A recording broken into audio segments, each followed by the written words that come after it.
Good afternoon. Today's April 30th, and today I'll continue to talk about the coronavirus.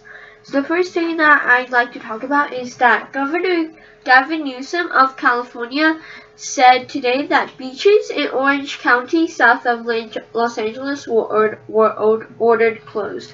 So pictures of packed California beaches have led to a national outcry, and after pleas from the governor to stay home, people still have flocked to the beaches, and so as a result, the beaches will be shut down temporarily. I personally am a supporter of this action because I do not believe that people should be going to beaches at all, just because the weather is hot. I mean, the weather is hot, but if we can stay home right now and get through this, then we will possibly avoid definite deaths that will come if we do not take action now and stay home. And I would strongly urge anyone who is considering of going to the beaches right now to stay home, because it is just absolutely too dangerous. And you can go to the beaches when the virus is over. You don't have to do it right now.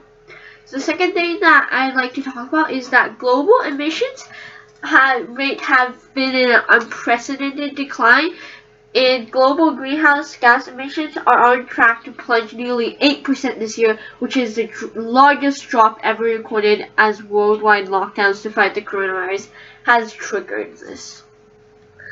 But I think that it is not seen as a good news for efforts to tackle climate change. Because one, this is the idea of global warming slowing down because of this virus is just a show of how far this virus has spread, and obviously that is not a very good sign. And the other thing that should be mentioned right now is that as countries are moving to reopen and the economy has fallen so widely, countries will be likely to fuel factories even more, which will allow the global gas emissions rate to soar. And this is what happened after the 2010 recession. Many countries relaxed restrictions on pollution, and as a result, the global gas emissions will soar. And I think that's something that is most likely going to happen after reopening. The third thing that I'd like to talk about today is that a dilemma is faced by Americans because, but not by Americans, by foreign travelers stuck in the United States.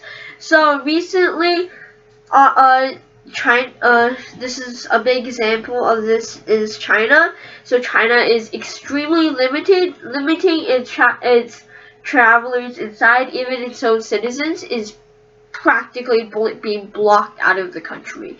It is only allowing one flight per week from one country, from one airline, so it has obviously been extremely difficult to get seats.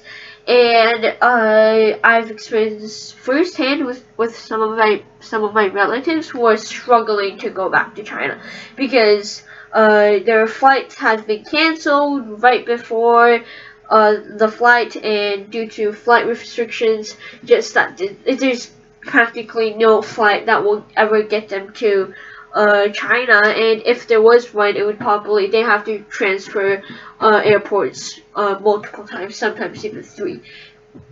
And that's just a dilemma faced. And China is also having to almost force these people traveling inside China to take a health record of the past 14 days before they boarded a flight.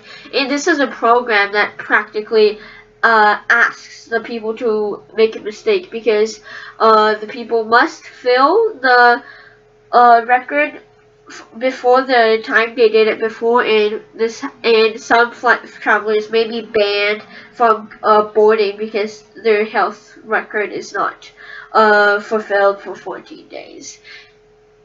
So that's just a dilemma that is faced by foreigners, and many U.S. citizens outside of U.S. is also struggling with this.